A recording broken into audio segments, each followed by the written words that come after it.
My dear students of ICSE class 9, आज का हमारा ये वीडियो ICSE क्लास 9 के ज्योग्राफी के chapter 1 the first chapter of geography के ऊपर है and the name of the chapter is earth as a planet. इस चैप्टर में हम इस पूरी तरह से ये कोशिश करेंगे कि स्टूडेंट के सारे सवालों का जवाब जो उसके दिमाग में उठता होगा वो इस चैप्टर से रिलेटेड सारी समस्याओं का समाधान उसका किया जाएगा।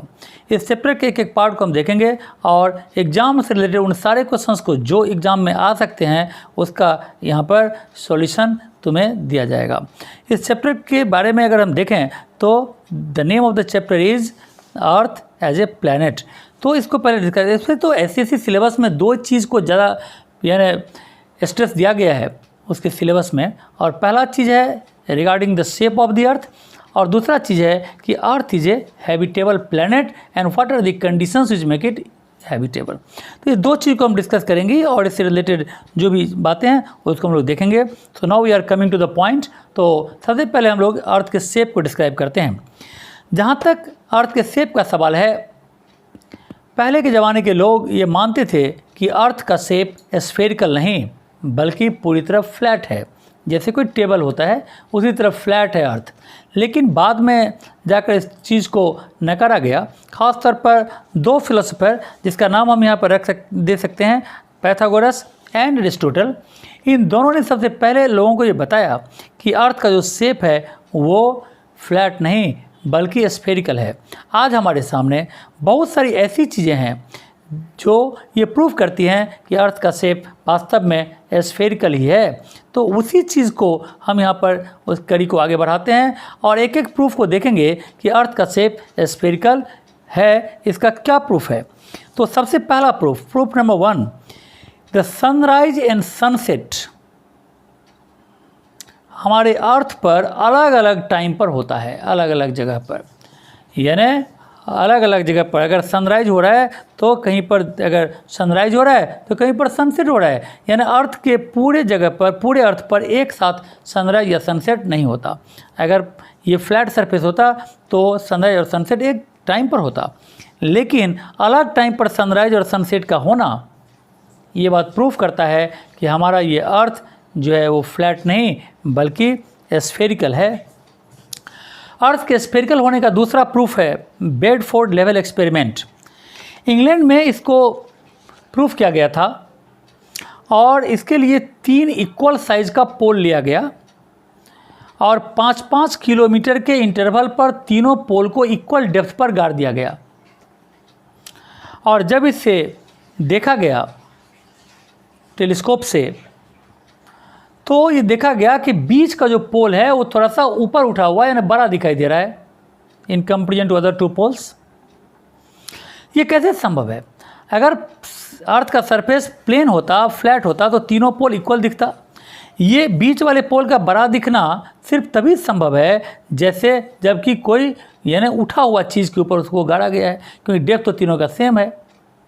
तो जो उठा हुआ पोर्शन, जो कर्व, जो ऊपर का पार्ट है वो बीच वाला इसीलिए बड़ा दिखाई दे रहा है। कर्व सरफेस नीचे की तरफ जैसे जाते हैं वो कम होता जा रहा है। तो बीच वाले पोल का बड़ा दिखना भी इस बात को प्रूफ करता है कि हमारा जो अर्थ है वो स्फेरिकल शेप का है। अर्थ के स्फेरिकल होने का तीसरा प्रूफ सर्कुमनेविगेशन। सर्कुमनेविगेशन में हमें यहाँ पर डिस्क्राइब करना होगा मैगलेन को। मैगलेन वाज अ सेलर और वो अपने एक क्रू मेंबर्स, बहुत सारे क्रू मेंबर्स के साथ वो समुद्र की यात्रा पर निकला। जाते जाते जाते जाते इनफाइनाइट जाते जाते जाते वो फिर उसी जगह पर पहुंच जाता था जहाँ से वो चलता था। तो ये तो तभी संभव है ना, जब वो किसी गोल चीज़ पर हम चलेंगे तो जहाँ से स्टार्ट करेंगे वहीं पर फिर वापस आ जाएंगे। लेकिन अगर गोल चीज़ नहीं होगा, फ्लैट होगा तो कहीं ना कहीं उसका किनारा आएगा। जैसे अगर कोई आदमी टेबल पर जाए तो क्या होगा, कहीं ना कहीं तो किनारा मिलेगा, लेकिन गोल चीज़ में कहीं कोई किनारा नहीं मिलता। तो मैगलोन को भी कहीं कोई एज यानी किनारा नहीं मिला, जो इस बात को प्रूफ करता है कि अर्थ का शेप जो है वो स्फेरिकल है। इसके अलावा चौथा प्रूफ हम ये दे सकते हैं कि अर्थ का जो शेप है स्फेरिकल है, उसके लिए फोटोग्राफ सबसे जेन्युइन तर्क हो सकता है। चांद से जब अर्थ का फ़ोटो लिया गया तो वो फ़ोटो गोल था। जाहिर है कि गोल चीज़ का फ़ोटो ही गोल आएगा। तो यदि फ़ोटो गोल है तो इसका मतलब अर्थ भी गोल शेप का है। इसके अलावा पांचवा प्रूफ दे सकते हैं कि जितने भी आर्टिफिशियल सैटेलाइट्स हम लोगों ने बनाए हैं वो सब अर्थ को गोल मानकर ही बनाया गया है और वो पूरी तरह से उस अपने ऑर्बिट में घूम रहा है और जिस तरह से कैलकुलेशन जो करके उसको सेट किया गया था वो कैलकुलेशन गोल कैलकुलेशन यानी अर्थ को गोल मानकर जो किया गया था उस कैलकुलेशन पर अपने ऑर्बिट में वो घूम रहा है। इसका मतलब हमारा जो तर्क है कि अर्थ स्फेरिकल है, गोल है, वो बिल्कुल सही है।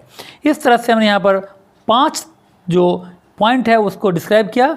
पहला, सनराइज और सनसेट का एक साथ होना, बेडफोर्ड लेवल एक्सपेरिमेंट में बीच वाले पोल का बड़ा दिखना, सर्कुम नेविगेशन में मैगलेन के द्वारा एक जगह से दूसरी जगह फिर से वहीं पर वापस आ जाना, चांद से लिया गया फोटोग्राफ और हमारे द्वारा आर्टिफिशियल सैटेलाइट्स का बनाना। ये पांचों इस बात को प्रूव करता है कि अर्थ का शेप स्फेरिकल है, फ्लैट नहीं। लेकिन अगर और भी साइंटिफिकली इस बात को देखें तो अर्थ का शेप स्फेरिकल नहीं है। क्यों नहीं है? एक्चुअली साइंटिफिकली एक टर्म दिया गया है अर्थ के शेप के लिए और शेप उसका नाम है ऑबलेट स्फेरॉइड या इसको जियोइड भी बोला जाता है। और ऐसा इसलिए बोला जाता है क्योंकि अर्थ का जो इक्वेटोरियल डायमीटर है और पोलर डायमीटर है उसमें थोड़ा सा फ़र्क है। अर्थ का इक्वेटोरियल डायमीटर 12,756 किलोमीटर है, जबकि इसका पोलर डायमीटर यानी पोल टू पोल इसका जो डिस्टेंस है डायमीटर है 12,714 किलोमीटर। तो 42 किलोमीटर का डिफरेंस है दोनों डायमीटर में। इतना बड़ा एरिया में इतना बड़ा डायमीटर में 42 किलोमीटर का डिफरेंस कोई मायने नहीं रखता, इसीलिए लोग रफली उसे कह देते हैं कि स्फेरिकल है, गोल है। लेकिन एक्चुअल में ये पोल पर थोड़ा सा फ्लैट है और इक्वेटर पर ये थोड़ा सा बल्जेज है, मतलब फूला हुआ है। तो ये एक्चुअल टर्म इसके लिए अगर देखा जाए, so if an student will be asked in the examination that what is the actual shape of the earth, the answer will be oblate spheroid. Why? तो हमें इक्वेटोरियल डायमीटर और पोलर डायमीटर को describe करना होगा। इस दोनों diameter का average diameter अगर पूछा जाए अर्थ का क्या होता है तो एवरेज डायमीटर है 12,735 किलोमीटर। ये एवरेज डायमीटर है, यानी इक्वेटोरियल और पोलर को प्लस करके बाई 2 करने पर ये तुम्हें मिल जाएगा। तो ये है अर्थ के शेप के बारे में हमने देखा। Now we are coming to the moon. Moon के बारे में थोड़ा सा डिस्क्रिप्शन यहाँ पर रखते हैं। मून अर्थ का एकमात्र नेचुरल सैटेलाइट है। Moon is the only natural satellite of the earth और ये अर्थ के बिल्कुल नज़दीक है, सबसे नज़दीक है। इसका डिस्टेंस सिर्फ 3,85,000 किलोमीटर है अर्थ से। अर्थ के शेप का सिर्फ 1/4 ऑफ दिस अर्थ है ये। और यहाँ पर जो ग्रेविटेशनल फोर्स है वो अर्थ के ग्रेविटेशनल फोर्स का 1/6 है। इसका मतलब हुआ कि जिस व्यक्ति का वज़न यानी वेट अर्थ पर यदि 60 किलो है और यही व्यक्ति अगर मून पर जाएगा तो उसका वज़न उसका 1/6 यानी 10 किलो हो जाएगा। ऐसा इसलिए होता है ये डिफरेंस इन वेट क्योंकि ग्रेविटेशनल फोर्स वहाँ पर बहुत ही कम है। मून अपने एक्सिस पर एक बार में जब घूमता है तो उसे लगता है 29 डेज, यानी रोटेशन पीरियड है 29 डेज का। इसका रिवॉल्यूशन यानी जब ये अर्थ के चारों तरफ घूमता है तो इसका पीरियड है 27 डेज। तो यही कारण है कि चूंकि रोटेशन और रिवॉल्यूशन पीरियड में ज़्यादा का डिफरेंस नहीं होने के कारण हर समय हमें मून का एक ही साइड दिखाई देता है। This question is also generally asked in the exam that why we see only the same side of the moon. तो इसका आंसर यह है कि रिवॉल्यूशन और रोटेशन पीरियड में ज़्यादा का डिफरेंस नहीं है, जिस कारण हमें यहाँ पर ये एक ही साइड दिखाई देता है। इसके टेम्परेचर में भी काफ़ी फ़र्क होता है। सूरज के सामने जहाँ पर सनलाइट पड़ रहा है मून पर, तो वो उस जगह पर टेम्परेचर और उसके दूसरे तरफ का टेम्परेचर बहुत बड़ा फ़र्क है। यहाँ पर यदि हम लोग देखें तो डे टाइम में यानी जहाँ पर जब सूरज पड़ रहा है तो टेम्परेचर है वहाँ पर 107 डिग्री सी, बहुत ह्यूज टेम्परेचर। और जबकि दूसरे साइड में उसी समय में -173 डिग्री सी, तो लगभग देखा जाए तो 280 डिग्री सेंटीग्रेड का फ़र्क है मून के एक साइड दूसरे साइड के टेम्परेचर में। मून पर किसी तरह का कोई एटमॉस्फेयर नहीं है। एटमॉस्फेयर नहीं है इसका कारण ये भी है क्योंकि वहाँ पर ग्रेविटेशन नहीं है। नो वाटर, वहाँ पर कोई वाटर नहीं है। वहाँ पर किसी तरह का कोई वेजिटेशन नहीं है। नो वाटर ही नहीं है तो फिर वेजिटेशन और लाइफ का सवाल ही क्या उठता है। वो भी वहाँ पर नहीं है। तो ये एक स्मॉल डिस्क्रिप्शन है मून के बारे में। हम लोग चलते हैं अपने इस पॉइंट पर कि अर्थ ही एकमात्र ऐसा प्लैनेट है जो हैबिटेबल है, जहाँ पर लोग रह सकते हैं।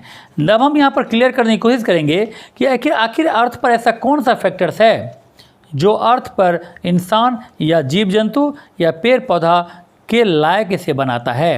Means what are the possible factors which makes the earth unique to survive here by the species. सबसे पहला फीचर है कि अर्थ सन से ऑप्टिमम डिस्टेंस पर है, मतलब it is neither very near to the sun nor it is very far to the sun. जो planet सन से नज़दीक है वहाँ बहुत गर्मी है, आदमी रह नहीं सकता। जो प्लैनेट सन से बहुत दूर है, यहाँ इतना ठंडा है तो भी इंसान नहीं रह सकता या कोई जीव जंतु नहीं रह सकता। तो अर्थ जो पड़ता है वो सन से एक ऑप्टिमम डिस्टेंस पर है, यानी एक एवरेज डिस्टेंस पर है जहाँ पर इंसान रह सकता है। यहाँ का एवरेज टेम्परेचर अर्थ का सिर्फ 17 डिग्री सी है।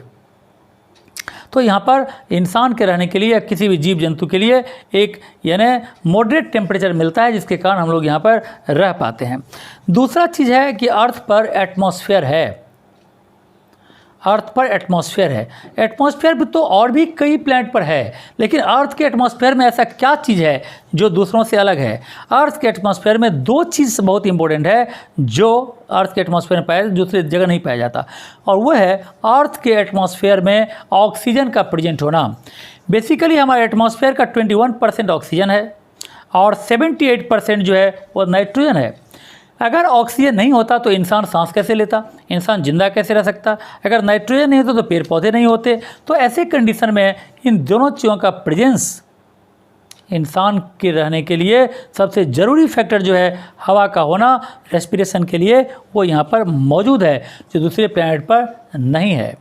इसके अलावा अगर तीसरा पॉइंट देखें तो हमारे एटमॉस्फेयर में जो एक गैस है जिसका नाम है ओजोन गैस, ओजोन का एक लेयर है। तो हमारे एटमॉस्फेयर में प्रेजेंट जो ओजोन लेयर है वो सन से चलने वाली अल्ट्रावायलेट रेज को एब्जॉर्व कर लेती है, इसीलिए अर्थ पर सन का अल्ट्रावायलेट रेज नहीं आता। ये एटमॉस्फेयर एक प्रोटेक्टिव लेयर का काम करता है, यानी ये ऑलमोस्ट 49% ऑफ दी हीट को तो ये एटमॉस्फेयर ही वापस कर देता है। अगर एटमॉस्फेयर नहीं होता तो सूरज की पूरी गर्मी अगर अर्थ पर आ जाती तो इंसान नहीं जिंदा रह पाता। लेकिन चूंकि सिर्फ 51% अर्थ यानी लगभग आधा ही हीट अर्थ पर आ रहा है, तब जाकर के हम लोग यहाँ पर सर्वाइव करते हैं और कहते हैं उफ बहुत गर्मी है।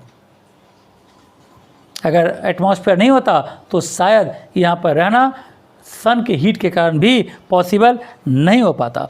यानी एटमॉस्फेयर हमारे यहाँ हीट को रिड्यूस कर देता है। तो एटमॉस्फेयर का 2-3 सिग्निफिकेंस यहाँ पर हमने देखा। पहला तो ऑक्सीजन का इंपॉर्टेंस यहाँ पर है, ऑक्सीजन है इसमें। दूसरा ये प्रोटेक्टिव ब्लैंकेट का काम करता है। ओजोन लेयर यहाँ पर अल्ट्रावायलेट रेज को एब्जॉर्ब कर लेता है और हमें मॉडरेट टेम्परेचर प्रोवाइड करता है। ये सारा चीज़ एटमॉस्फेयर का सिग्निफिकेंस है। चौथा जो सबसे इम्पोर्टेंट फैक्टर है अर्थ पर इंसान के रहने या जीव जंतु के पाए जाने का, वो है वाटर।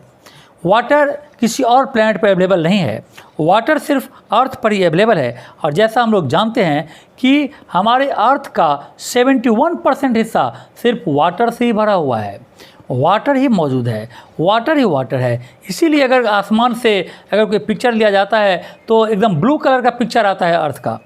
ऐसा इसीलिए क्योंकि ये वाटर से भरा हुआ प्लैनेट है, इसीलिए लोग इसे वाटरी प्लैनेट या ब्लू प्लैनेट के नाम से भी जानते हैं। So this question is also important for the exam. Why do we call the Earth as the watery planet or the blue planet? ऐसा हम क्यों कहते हैं? इसका कारण हुआ 71% of the land of the Earth surface is covered by water. तो ये 4 फैक्टर हमने देखा। पहला ऑप्टिमम डिस्टेंस फ्रॉम द सन, दूसरा एटमॉस्फेयर और में ऑक्सीजन का होना, तीसरा एटमॉस्फेयर में ओजोन लेयर का प्रेजेंट होना, और चौथा यानी वाटर का इस जगह पर यानी अर्थ पर प्रेजेंट होना। तो ये चारों मेन फैक्टर है जिसके कारण हमें इस अर्थ पर इंसान, पेड़ पौधा या कोई जीव जंतु रह पाता है। इसके अलावा इस चैप्टर में एक और चीज़ को डिस्क्राइब कर सकते हैं और वह है एंटीपोडल बैलेंस।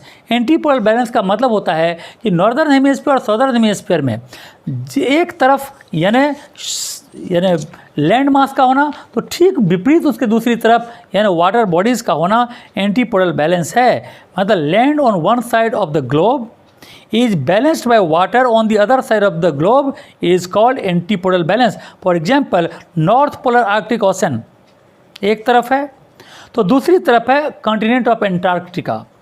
ये दोनों एक दूसरे को बैलेंस करता है, इस बैलेंस को कहते हैं एंटीपोडल बैलेंस। तो इस तरह से हमने यहाँ पर लगभग स्टूडेंट से रिलेटेड जितनी भी समस्याएं हैं उसको हमने दूर करने की कोशिश की और यहाँ पर हमने इन सारे सवालों का जवाब देने का भी कोशिश किया जो इससे रिलेटेड सवाल यहाँ पर पूछे जा सकते हैं। I think this video will be very beneficial for the students of ICSE class 9। Thank you very much.